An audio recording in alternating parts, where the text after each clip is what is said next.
Hi, everybody. My name is Abby E. Murray. I'm the editor of Collateral Journal, and I'm here today with Christine Sloan Stoddard, a featured visual artist for our fall 2020 issue. And we will have a bio on the page of all your many accomplishments, but I want to get started right away and just kind of getting to know you. Can you tell us just a little bit about yourself? Like, where did you grow up? With who? How'd you grow up? Yeah, of course. Thank you for having me. I'm from Arlington, Virginia originally. This is a military town that's right outside of Washington, D.C. It's home to the Pentagon, Arlington National Cemetery, and a few other things you might have thought were in D.C. proper, but are not. My mother is a Salvadoran immigrant, and my father is a born and bred New Yorker who has lived many different places. I have two siblings. We're all very close in age. I went to Yorktown High School, which is probably best known for being the same school that Katie Couric and John Glenn went to. Not the same school as Sandra Bullock. Many people ask, oh, did you go to the same high school as Sandra Bullock? Because she's also from Arlington. No, she went to my rival high school, Washington Lee, which might be renamed, actually. Great. Like many other schools in Virginia right now, Yeah. their names are being reconsidered and in some cases formally changed. Uh, yeah, my mother is a housewife, was my entire childhood, and my father is a journalist. My parents met in El Salvador during the Civil War, and that is something that I have started to learn more about recently, just doing more research about El Salvador, the war. I didn't have much connection to the country or that point in history because, like many immigrants who leave during a war, my mom didn't technically have refugee status, I should say, but like many immigrants who are fleeing war, poverty, other difficult situations, my mother just wanted to separate herself as much as possible from the trauma and difficult memories. Um, so that's my very simple origin story, my summary. Wow, that's a quick summary. You've written before that you are starting to think more critically about the impact of war in El Salvador on your own life, and also on your art. And I kind of, the question that just comes to mind is, where do you even begin? And where have Yeah. you ended up? Yeah, of course. I think like many children of immigrants, I experienced a certain amount of shame as a child. I think especially if your parent or parents are from a developing country, a third world country, there's there are all sorts of stigmas about that place, that othered place being dirty or unattractive or even unworthy in some way. Mhm. Arlington County itself is quite diverse, and it's gotten much more diverse since I was a child. But my part of Arlington, North Arlington, was very white, American born, Protestant, very few immigrants. So in my immediate neighborhood and at my elementary school, my mother really was one of the very few immigrants. Most of the other immigrants were nannies. So it was very common for people to confuse my mother for my nanny. I don't think they necessarily realized that that was an offensive or just rude Yeah. assumption to make. Um, but it was very common. And my father has an intense career. So he was a good father, a good provider, but he just wasn't really involved in our school life very much, my siblings and I. So people would see us with our mother, but they wouldn't see us with our father. And again, there was just this idea that, oh, that's their nanny. And of course, many people, upon learning that she was from El Salvador, had never heard of that country, Wow. or they assumed that she was Mexican. Um, I remember my mom telling this story. It happened when I was little, and I don't think I was actually there when it happened. She just told me later on, maybe when I was in I think middle or early high school, that she had once told a person that she was from Central America, because she learned pretty quickly, oh, if I say El Salvador, they're not going to know where that is. Yeah. And that person looked very closely at her and said, really? Like Kansas? Because the guy thought that she meant like the central part of the United States, like the Midwest. That's what Oh boy. he thought. And then he said, to make it even worse, he said, yeah, you don't sound or look like you're from Kansas. Terrible. So that was just, again, just a lot of shame and confusion in early childhood about having this immigrant parent, having no close connection to El Salvador whatsoever. My family never went there. I did not go until I was in grad school. That was how much of a separation my mother and my father had put into place. My mother didn't want to go back to visit, and my father, because he had only been there during the war, also supported her choice and said, you know what, we don't have to go visit. We can take trips to other places. Did you talk about it at home? There was a lot of pushing away from the subject.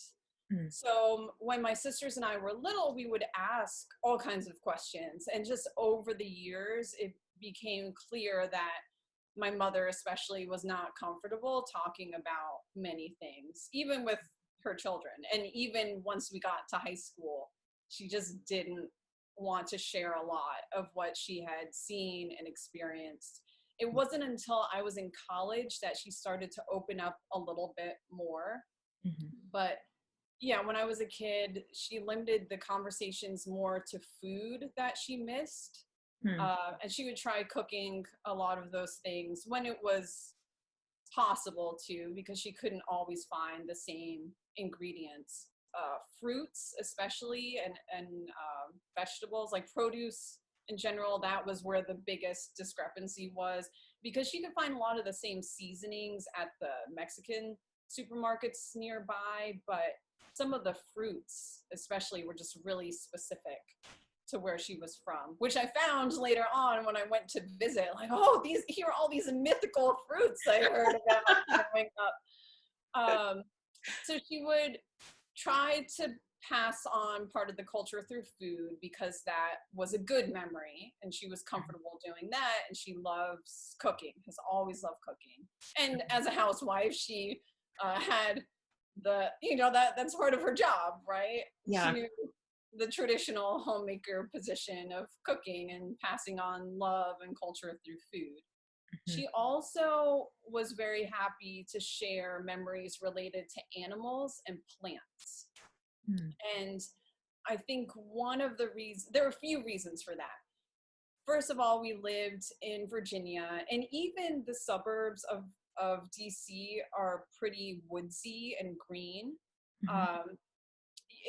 It does start to get more cookie cutter, like McMansion-y as you get like an hour away from the city, but close to DC, the houses are smaller. There are lots of trees. You have the Potomac River, the Anacostia River.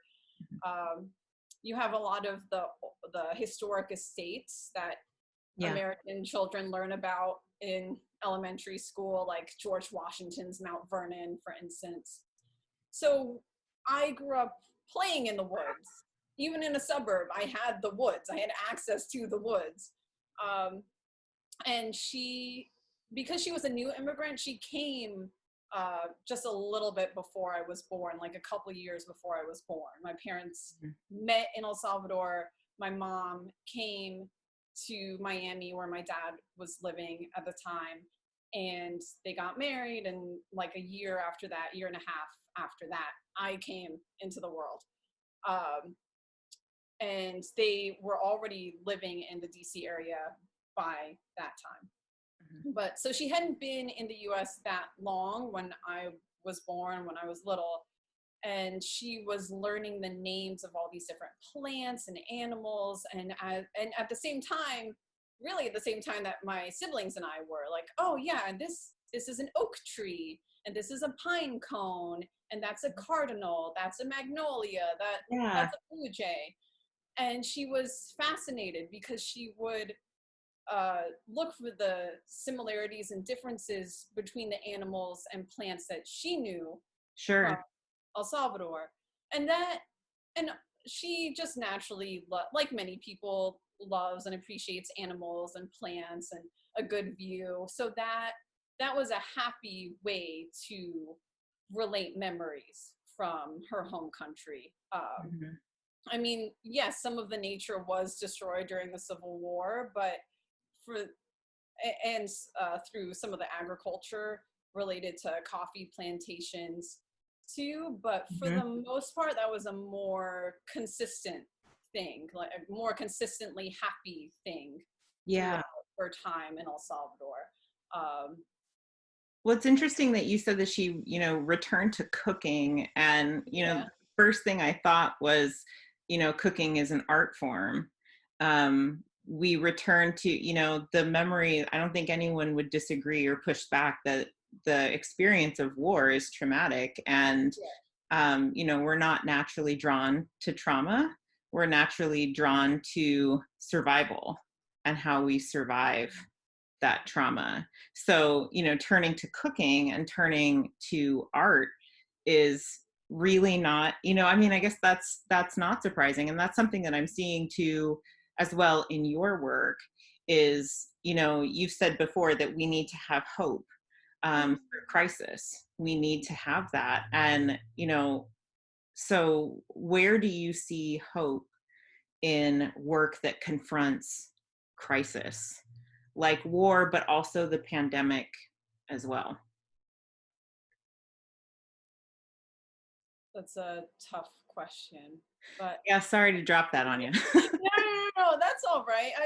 I'm just, I'm always hopeful. I think as someone who was raised by two people who experienced war and survived it, and unfortunately knew many people who did not survive it, or survived it with much more damage than they did in a lot of material ways. I think I can't help but be hopeful. A lot of children of immigrants talk about that the expectation that you will do better than the previous generation in terms of material wealth, in terms of education, in terms of having a strong family unit that's intact and not separated by war or other political factors or outside factors. Uh, so there, I always had the hope as someone whose mom didn't finish her schooling. And even my dad, as an American, he still had a lot of working class struggles and did go to school, go to college, but had to put himself through school, took several years to do it. I just always had the hope that I was going to go to school, I was going to achieve a stable middle class life and also have a stable family. I'm married now and I do hope to have children. And my husband and I have created a pretty stable, even during the pandemic, we've been very lucky. We have a pretty stable life, and Yeah. all of our basic needs met. Mhm. So that hope is just something that I was forced to have as a child. I remember and it wasn't always a good thing, but I remember as a child complaining or being negative, and immediately my parents would say, you don't know how good you have it. You have food, you get to go to school. Like, my mother comes from a place where many girls, I would have to look up the rate again, but many girls do not complete their schooling because socially you become a woman when you're 15 years old. There's a lot of teen marriage, a lot of teen pregnancy, and education is not, it's not a guarantee there. There are not the requirements that you, like in most US states, you have to stay in school until you're 16. And some states it's 18 unless you graduate. But they make it so that it's not necessarily easy, and it's definitely not equal from neighborhood to neighborhood, but you have to go to school. Yeah. And yeah, I was just raised with the idea that I was going to do the best that I could with all the privileges that I was given in life. Yeah. And I think that's it. Education especially was always valued in my house, but also self-expression. And in many ways, my mother in particular would be seen as a conservative, traditional person. But if you compare her and her lifestyle and her views to where she came from, huge change, huge gap between where she used to be and where she is now, which is something I think she and a lot of people who come from similar backgrounds should be commended for, because it's one thing to be raised with certain beliefs and just be raised in a progressive home and have a progressive education and move forward from there. But if you're raised in a very closed conservative society and are able to move outside of that and progress your views, that's a big accomplishment. But anyway, self-expression was always very important in our home because, again, my mom comes from a place where girls especially are not entitled to a lot of self-expression. It's a Catholic country in the sense that, like, it's not just that people are Catholic. No, the government is a Catholic government. It's similar how to in the Middle East there are Muslim governments, right? So you have this very traditional church telling women what they can and cannot do. Like this 14-year-old girl, this made international headlines a few years ago, not maybe 2 years ago. I'd have to look up all the specifics, but there was a 14-year-old girl who had been raped by her stepfather repeatedly. And there was documentation of this. There was evidence. It could be proved. And she became pregnant by him and was not allowed to have an abortion. You can be tried for murder as a woman for having an abortion, even as a child raped by your relative. Yes. Like, extreme cases. So again, I know I'm rambling, but just with that kind of background that my mom had and that my father witnessed, that kind of environment that he witnessed, just education, self-expression, and hope were just such a big part of my childhood. And I think now during the pandemic, we have to be hopeful. I don't care if it sounds corny. I don't think it's corny. I think it's a way to survive. That if you don't believe there's going to be a tomorrow, you will stop trying.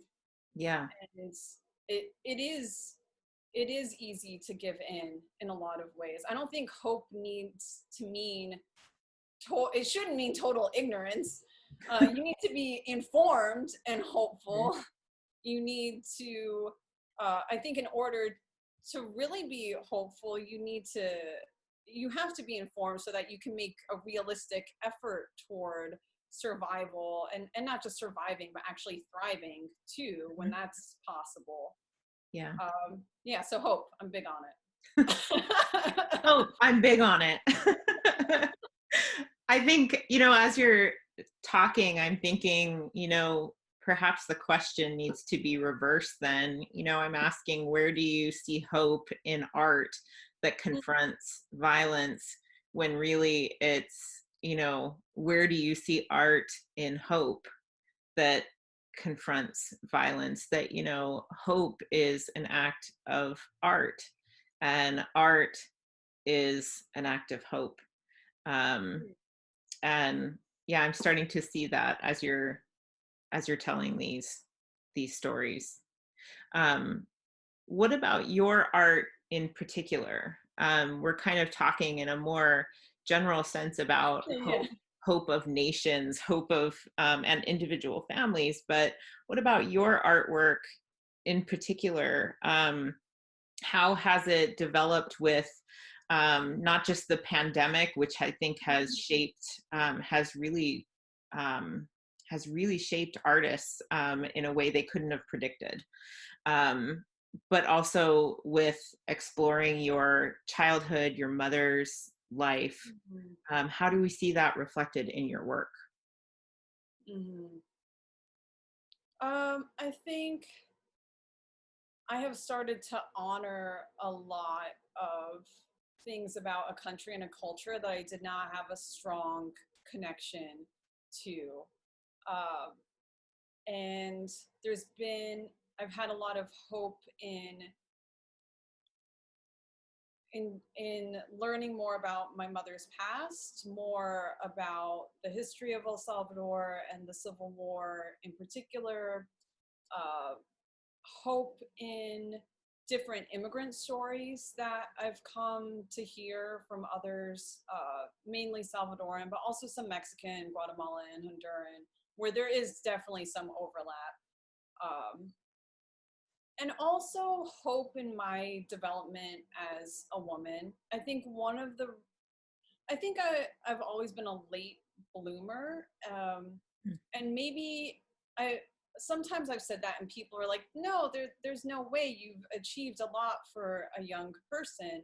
But I don't think emotionally I really developed as I shouldn't say as quickly because it's not a race, but I don't think I developed emotionally. I was on the same track as a lot of my peers. That there were some things about me, even in college, that were still a little bit childish. Um, and confronting my mom's past, I actually went to El Salvador on a research grant that I won in grad school because I realized that my mom was really never going to go back. Hmm. I think that as a child, I had this hope and even disbelief. I thought, no, she has to go back at some point. Like, Mhm.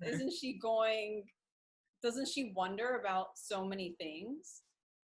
Yeah. Uh, yeah, by the time I was almost 30, I was in my late 20s, I just accepted she was never going to go back. And us going together was just not a possibility. That was Mhm. impossible. So if I just stop treating this place like a forbidden place and all of these stories like forbidden stories and defy my mother, which was not easy, Mhm. and just go through this artist residency because I knew it had to be safe. There's still a lot of violence, and especially violence toward women and non-binary people. Right. You hear there's a lot of femicide from domestic partnerships, but also the killing of trans people, killing of foreigners. And I would be a foreigner. I would be definitely considered a foreigner there because um, the culture is so homogenous that even if you speak Spanish and have a Salvadoran parent, you are not Salvadoran unless you're Salvadoran. Right. um, I yeah, I really I just had hope that I was going to find out more about myself in going to this place.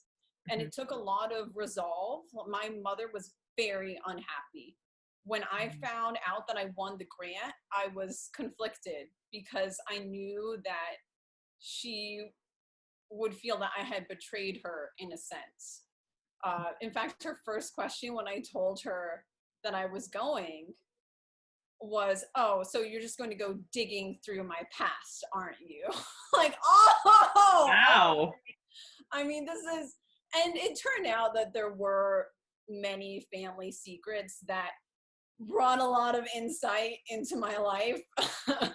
Wow. uh, and so I now, in hindsight, understand some of her concern, but I did feel that I owed it to myself to find out more about who I was, and also just to be a bad girl, because so many women are raised to be good and soft and to say yes and do what Not their to parents challenge. and teachers, right? And you know what, okay, fine, you don't want me to go, I'm going to go the safest way possible with full funding. Money is not an object.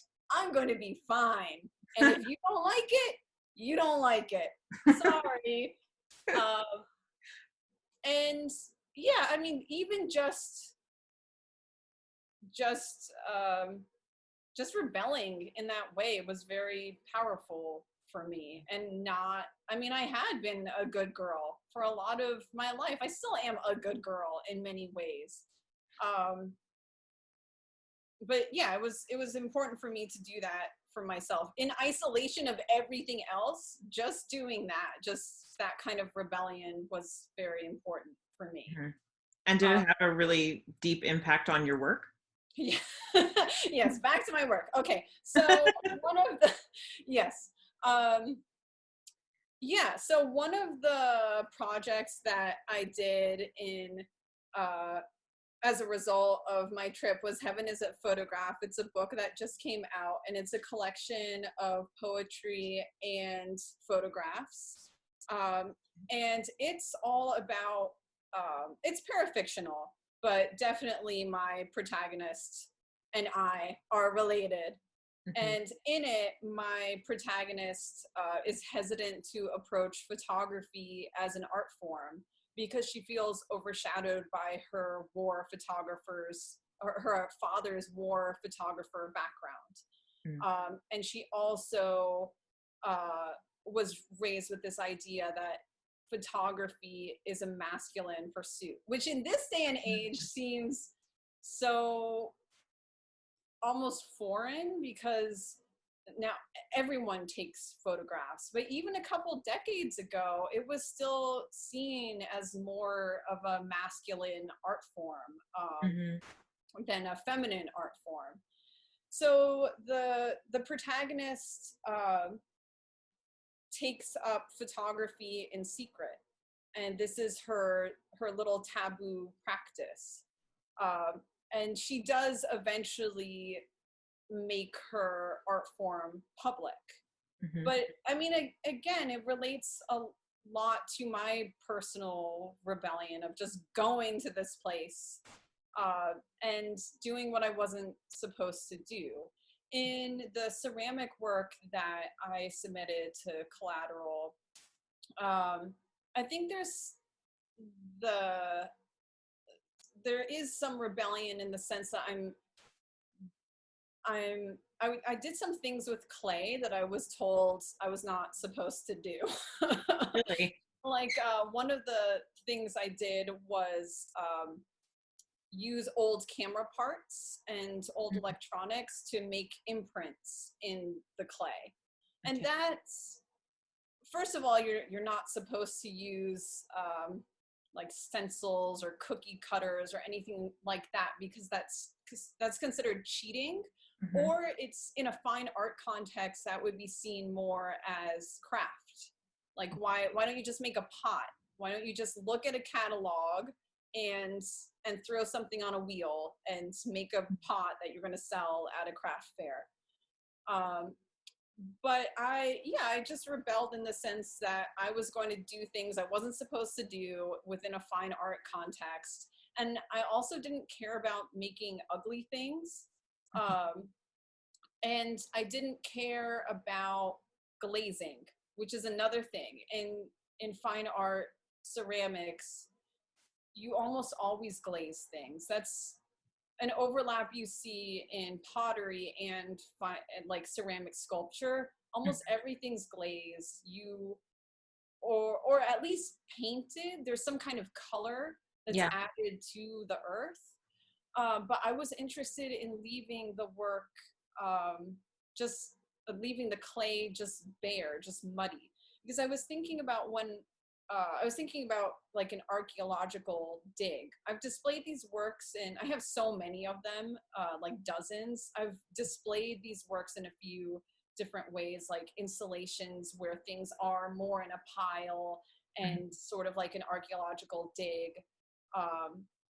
And just thinking about how, yeah, when I went to El Salvador, I had to do all this excavating of personal, like family history, state history, government history, indigenous history.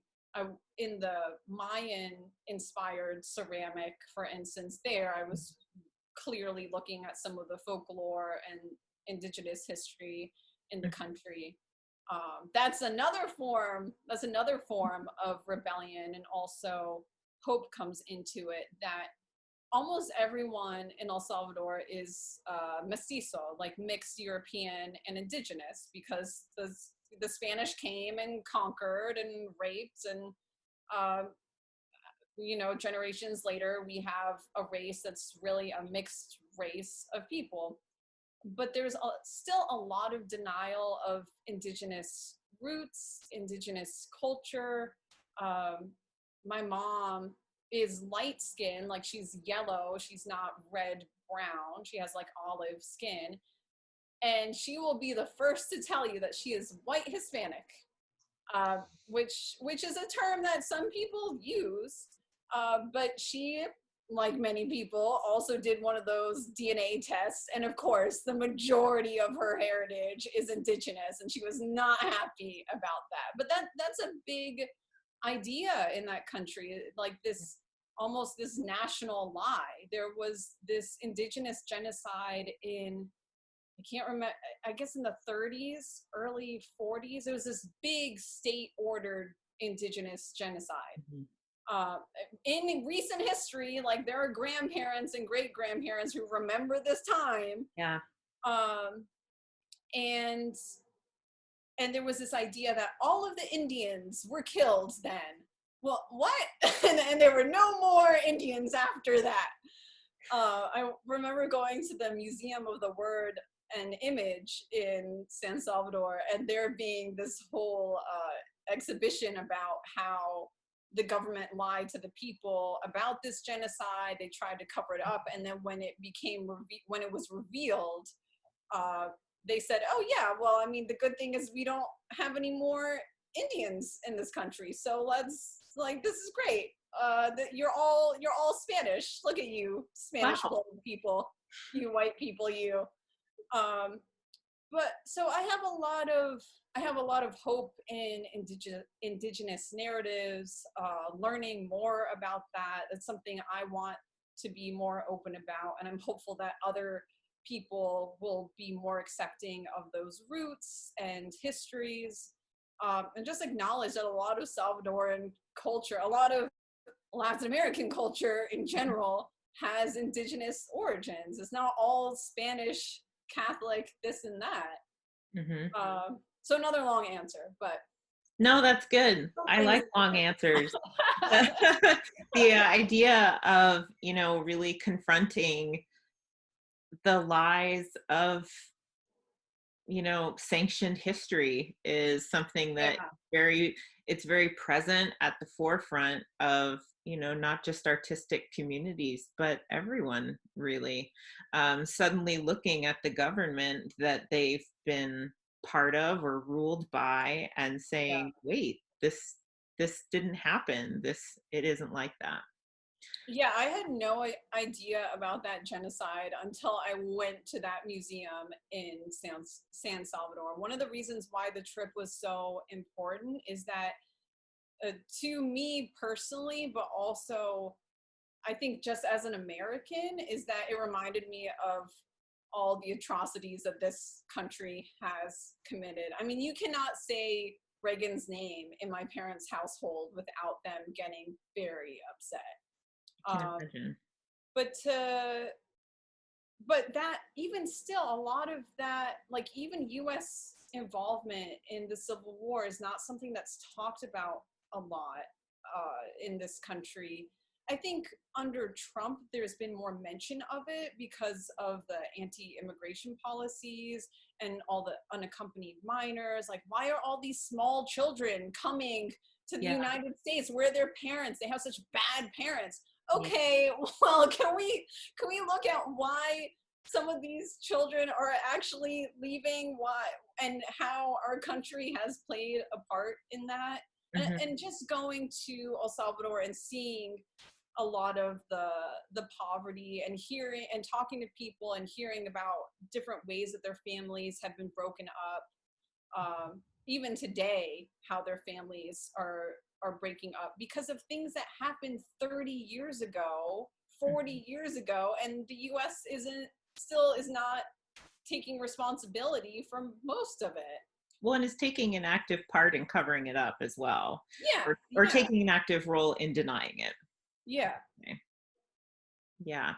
Wow. Um, geez. This is a lot to consider. I mean, it makes me want to look at more of your work just because you work in such a range of work. I mean, one of the things that I was really drawn to in your work was that you um, cross borders between mediums, between audiences, between kind of everything. Like nothing seems off limits.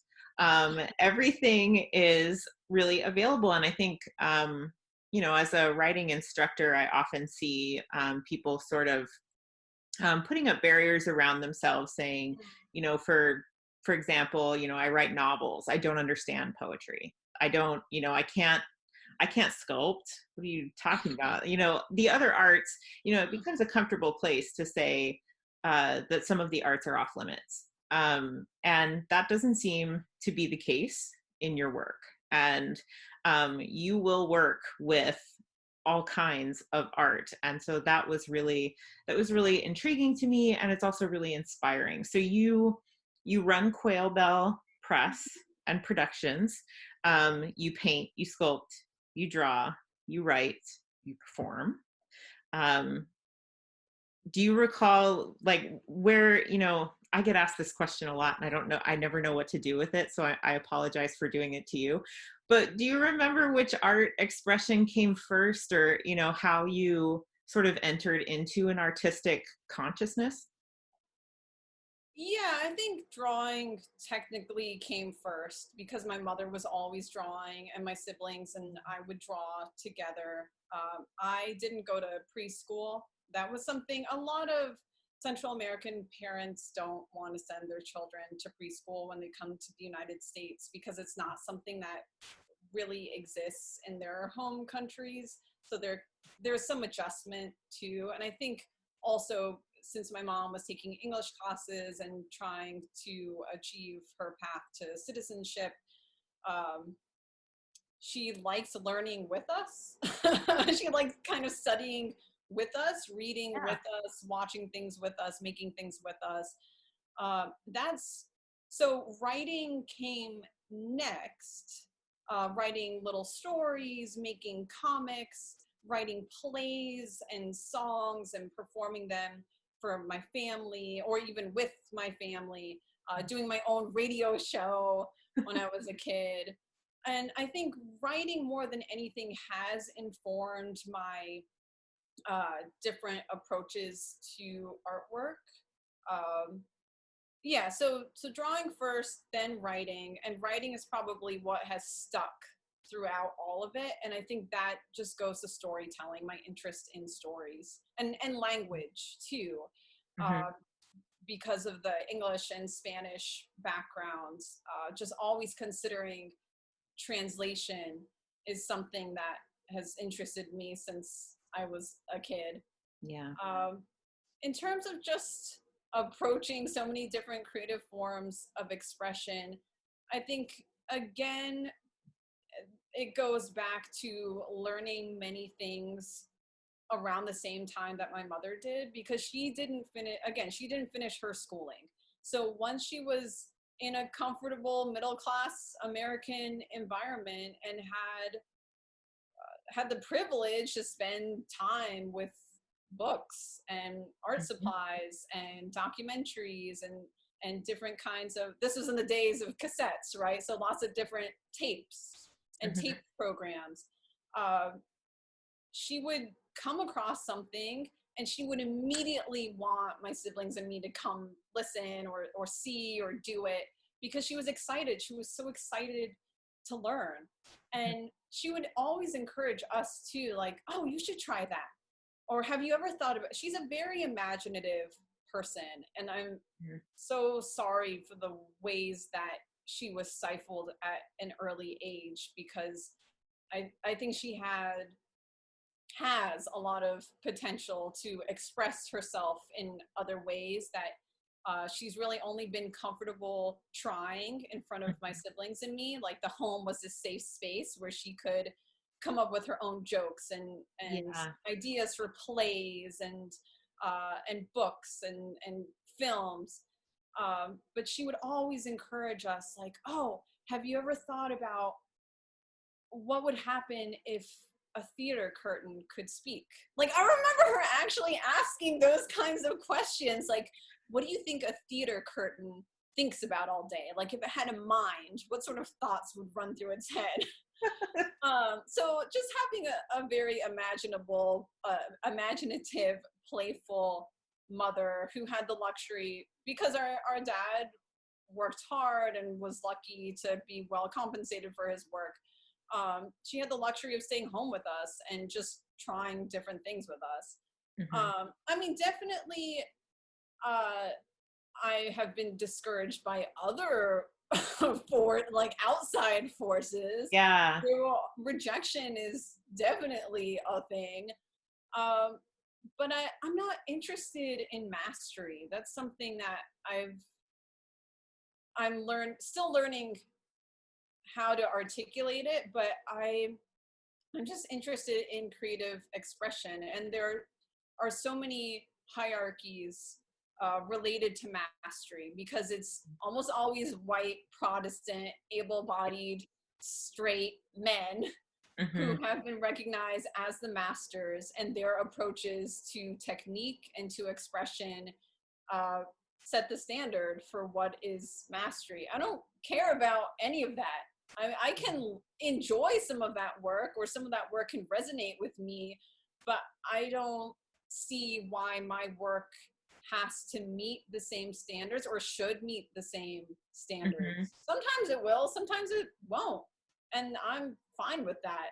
Yeah. I don't fit that uh, into that box. Most people don't fit into that box. Most of us are outside of that box. And I Yeah. think everyone should try new things. It doesn't mean that it has to be a lifelong commitment. I do think that art and creative expression is a lifelong commitment for me. And I think those things should be open to everybody throughout their whole lives. Mhm. Um, it doesn't necessarily have to be uh, the job that pays the bills or what you study formally in school, but it should be something that everyone feels open to try. One of the Right. things I love about El Salvador's art forms is that folkloric art is really respected. It's not seen as this lowbrow art form. Like La Palma style is this it was technically developed by one artist and based off of kind of like this faux indigenous narrative. He did run with a lot of things and make up a lot of stuff for the sake of his art form. But his that style is beloved throughout the country. Whereas you say folk art in the United States, and a lot of people get snobby about it, like that, or there's still this whole tension between fine art and craft. Or in Mhm. literature, like you do hear about highbrow and lowbrow. In theater, Absolutely. same thing. Like at film, really any art form, there's this big tension between those things. And Hmm.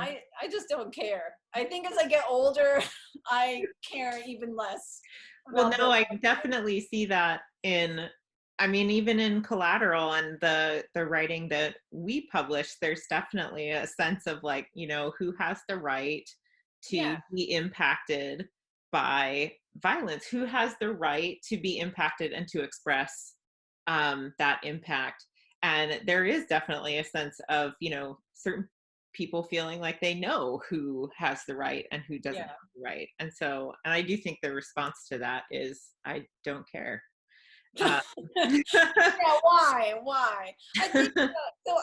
I went to VCU Arts, which is a public art school in Richmond, Virginia. It's tied to Virginia Commonwealth University, and they love to brag about how U.S. News and World Report ranks them as the #1 public art school in the country. Blah blah blah. And we had a lot of professors who had been big names in New York and LA and London back in the day. mhm.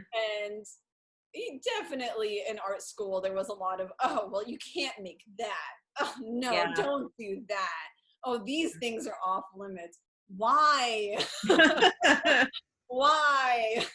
Yeah. Well, it sounds like your approach really is kind of taking, to go back to what you were saying just a couple of minutes ago is, that your mom would feel comfortable in the family and at home being Yeah, imaginative, asking questions, what would a theater curtain say, think, or feel? And, this is your approach to art really, is making the world that family safe zone where, the whole world, the entire artistic audience is a place where you can ask questions like that. yeah, yeah. I think artwork uh, definitely should be. It should provide a space for asking questions and considering possibilities. Yeah. Um, that's one of the things that I love most about making art, looking at art, reading art, experiencing art, just really letting your imagination go wild. And Hmm. sometimes it does have very real life implications too. It doesn't mean that everything has to be pure fantasy. Like one of my favorite Salvadoran artists who I've learned a lot more about over the past couple of years is Simon Vega. And he takes a lot of trash, what most people would call trash, Hmm. and he makes spaceships. Like they would fill a room, those kinds of that scale.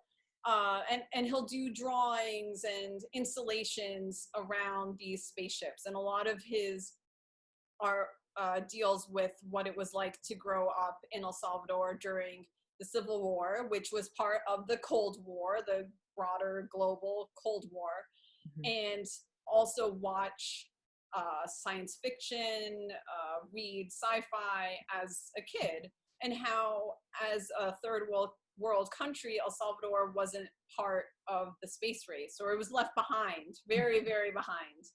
Um, so for him to see what the U.S. was doing, just it made it all of just watching the news coverage Hmm. made space travel seem even more fantastical than it was in the imagination of a lot of American children who were growing up at the same time. Yeah. Um, and I, but so his at first glance, his work is very playful. Like, oh, haha, look at these spaceships, so fun, and they are fun. They look great. You want to get in them, but or like do something with them. But I think the real world implication of that kind of work is just so how do we get our country to compete um, in not necessarily the space race, but in anything? How how does a third world country catch up with the rest of the world? At what point are we allowed to do those things? Why is it that uh, predominantly white countries get to do X, Y, and Z first, and then when it's our countries, our brown or black countries' time to catch up, oh, well, that kind of industrialization is considered bad. But we never had a chance to do it in the first place. Like, yeah, pollution is horrible, right? But why is it that a first world country gets to benefit from Hmm. factories and all that stuff, and a third world country didn't even get the chance to reach that point? Um, Yeah.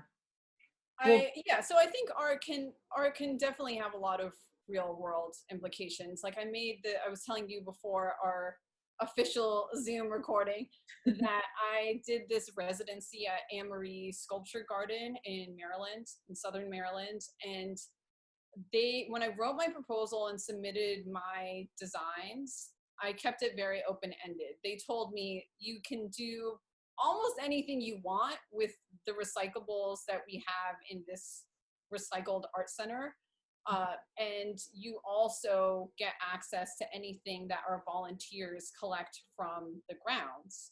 But you need to make something that's going to educate the public and get them excited about the nature of Chesapeake, Maryland. So I ended up making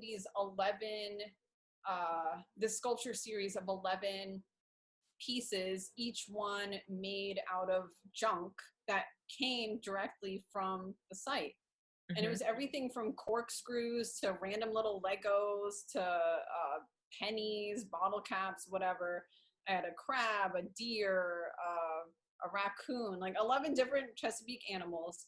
And the naturalist on site, because this was a Smithsonian center, so they had, like most Smithsonian places, they have an arts team and they have a science team, and the two will collaborate. So the naturalist actually started to use the sculptures in her public programming hmm to educate people about the different animals on the grounds and the kinds of trash that people have left behind, hmm the way that trash harms the local wildlife. hmm So that there, my artwork did have some kind of real world implication. Yes, it was very fun and fanciful, but it did try to move toward a solution, help the community move toward a solution. Very basic, like stop throwing stuff on the ground Yeah. and in the Yeah. water. Yeah. Well, and really seeing art as, not just um, that art, that poetry, I'm reminded of Audre Lorde. Poetry is not a luxury. Yeah, And seeing art not as something that you do if you have time, but art is yeah, something that you do um, because we don't have very much time. Like, yeah. I think that's important to remember. You mentioned Vega's work, and so I really wanted to ask, what artists, I always ask poets, who are you reading? Mhm. Um, but what artists inspire you right now? Yeah, I'm glad that you said right now, because Yes, if you I'm not going to ask ask me, you who your favorite is. yeah, or because even a week from now, my answers would be different. Yeah. So right now, I'm reading Patti Smith's Just Kids. I'm late to the game; it's my first time reading it.